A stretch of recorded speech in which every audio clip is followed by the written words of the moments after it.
October 1st, 1944. A Brazilian sergeant reaches down to inspect what looks like a harmless piece of metal half buried in Italian soil. 3 seconds later, his hand is gone, and the 6 gunners who watched it happen learned a lesson that would save dozens of lives in the months to come. This is the story of how one split-second mistake became the most valuable warning the Brazilian Expeditionary Force never wanted to receive. A lesson written in flesh and bone. A lesson about an enemy that never sleeps, never retreats, and waits in silence for the careless, the tired, and the desperate. By the time you finish this story, you'll understand why Brazilian artillery crews developed an almost supernatural paranoia about the ground beneath their feet, and why that paranoia kept them alive. The Brazilians called them pega-bobo, fool catchers. The Germans had more technical names, Schützenmine 42, Topfmine, Stockmine. But the function was always the same. Wait. Listen. Kill. By late September 1944, the Brazilian artillery crews had been in combat for exactly 16 days, long enough to learn the rhythm of German shellfire, long enough to understand the difference between incoming and outgoing rounds, long enough to feel confident, not long enough to understand the real war. Sergeant Paulo Mendes, we'll call him that, commanded a section in the 2nd Battery. 32 years old, married, 2 children back in Rio de Janeiro. He'd been a postal worker before the war. Now he calculated firing solutions and kept his gun crew alive through 14-hour bombardments. His battery had just displaced forward, following the German retreat from Lucca. The new position sat in a villa's garden, surrounded by manicured lawns that hadn't seen gardeners in months. Convenient. Covered. Perfect fields of fire toward the Gothic Line. Too perfect. The German withdrawal looked like panic. Artillery observers reported enemy troops streaming north in disorder. American intelligence suggested the entire sector might collapse within days. Everyone felt it, that dangerous electricity that comes when victory seems close. But the Germans never panicked. They calculated, and when they retreated, they left gifts. The battery's guns were positioned, ammunition stacked, camouflage netting deployed. Sergeant Mendes walked the perimeter, checking sight lines, marking reference points. Professional, methodical, exactly as trained. Near the garden's edge, something caught his eye. A metal disc, partially exposed by recent rain, about 4 inches across. Could be anything. A buried can, a piece of shrapnel, debris from an earlier bombardment. Could be. He knelt down. 5 other men from his crew were within 20 meters, unloading ammunition crates from a truck. They glanced over, curious but not concerned, just the sergeant checking something. Mendes brushed away loose soil. The disc was definitely metal, definitely man-made. He could see lettering stamped into the surface but couldn't read it in the dim morning light. He gripped the edge, applied pressure, started to lift. The explosion wasn't loud. That's what everyone remembered afterward. No dramatic blast, no cinematic fireball. Just a sharp crack, like a heavy branch snapping. Almost disappointing. Until they saw the hand. It landed 3 meters away, still wearing its wedding ring. The sergeant didn't scream immediately. Shock has that effect. He stood there, staring at the ragged stump where his right hand used to be, making a sound like he was trying to remember how to breathe. Then he screamed. The 5 gunners ran toward him, then stopped, because between them and their sergeant lay an invisible field of possibility. How many more? Where? The grass looked innocent. The soil looked harmless. Every square meter suddenly became a probability equation written in explosive German engineering. One private, we'll call him João, made the decision. He walked forward slowly, placing each foot with the care of a man crossing a frozen river. 10 meters. 15. Each step a negotiation with fate. He reached Mendes, grabbed him by the uniform and pulled him backward along the exact path he'd used to approach. The sergeant stumbled, still making that terrible breathing sound, blood pumping from his wrist in rhythmic spurts. They got him to the aid station, applied a tourniquet, saved his life. But the hand stayed in that garden, 3 meters from the mine crater, until an American engineer team swept the area 2 days later.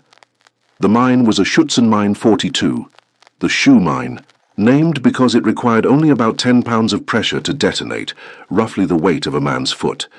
But it worked just as well if you lifted it. The Germans had buried hundreds of them across the Gothic Line during their withdrawal.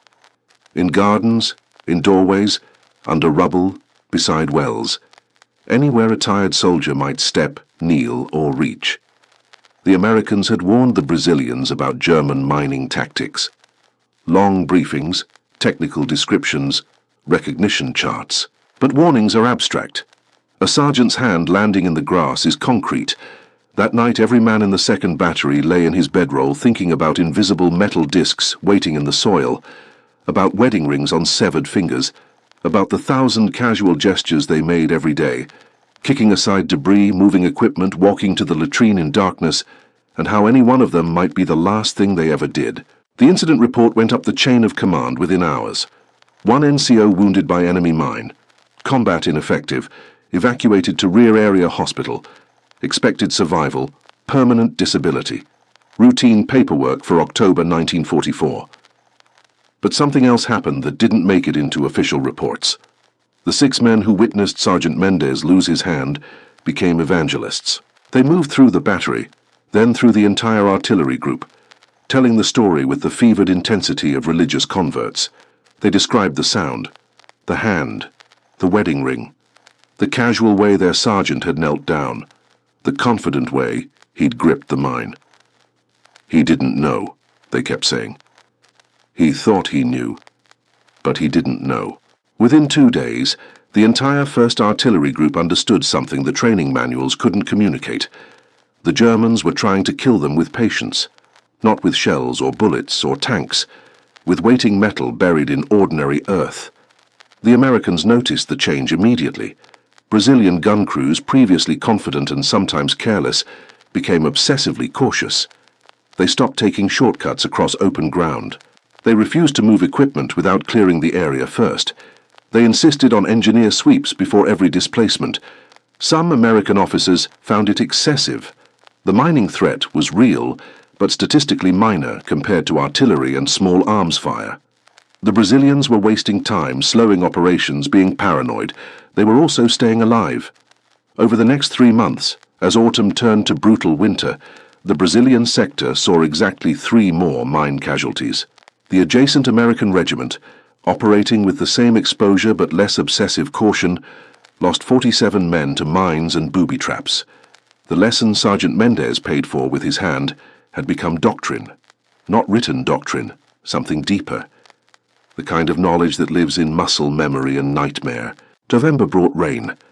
Then more rain. Then the kind of cold that makes metal stick to skin and turns mud into concrete overnight. The war slowed to a crawl along the entire Gothic Line. The 1st Artillery Group displaced northward in stages, following the American advance through the Apennines. Every new position required mine sweeps, every trail, every gun emplacement, every command post. American engineer teams worked with Brazilian infantry to clear paths. They used metal detectors, prodding rods, and, when those failed, the oldest technique, crawling forward with a bayonet, probing the ground at shallow angles, feeling for resistance. It was slow, agonizing, but it worked. On November 10th, during a displacement near Poretta, a gun crew preparing a new position found 17 mines buried in a 50-meter radius around their designated firing point. The Germans had mined the obvious gun positions with mathematical precision.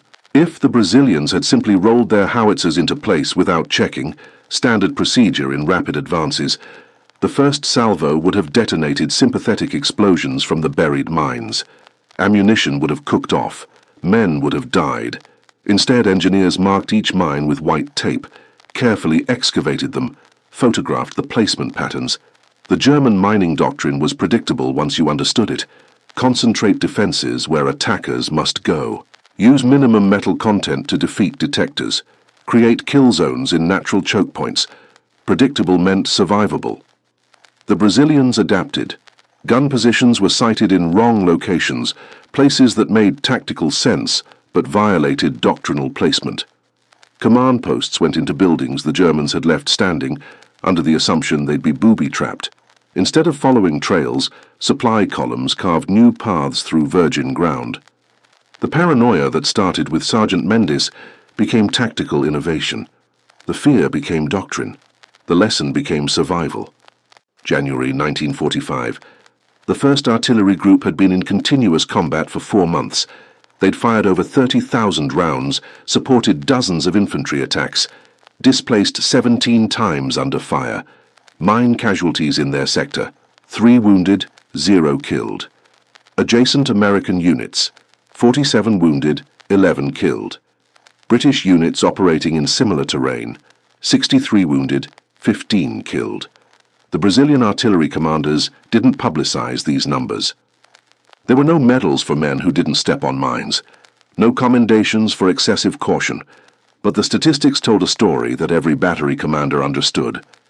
Sergeant Paulo Mendes recovered in a Naples hospital. He'd never fire a gun again, never feel his wife's hand with his right fingers, never pick up his children with both arms. The Italian surgeons fitted him with a prosthetic, crude by modern standards, functional enough to feed himself and sign his name. He returned to Brazil in March 1945, weeks before the war in Italy ended. There was no ceremony, no recognition, just a train ticket and a medical discharge. But the lesson he left behind outlived the war. Former FEB artillerymen who served in Korea, who trained new generations of Brazilian soldiers, who wrote field manuals in the 1950s and 60s, they all carried the same obsessive caution about ground warfare. The same ritualistic checking, the same paranoid sweeps, the same refusal to trust innocent-looking earth.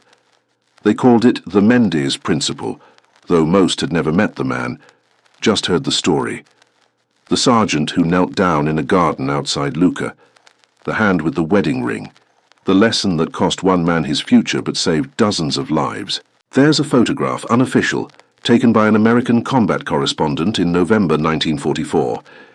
It shows Brazilian artillery crews preparing a gun position in the Apennine foothills. Every man is watching the ground, not the horizon, not the enemy positions, not the officers giving orders. The ground. Their body language tells a story that tactics manuals can't capture. Weight distributed carefully, eyes downcast, each movement deliberate. They look like men walking on glass. Because in a sense they were. The Germans never intended to teach the Brazilians that lesson. They just left mines behind during withdrawal, standard defensive doctrine, nothing personal. But one sergeant's curiosity and 5 gunners' horror turned it into something more. A collective understanding that the enemy's most patient weapon wasn't steel or explosives. It was the ground itself. And once you learned to fear the ground, really fear it, you could survive almost anything else the war threw at you, because every other danger, shells, bullets, mortars, announced itself, made noise, gave warning. The mines just waited, and the Brazilians learned to wait longer.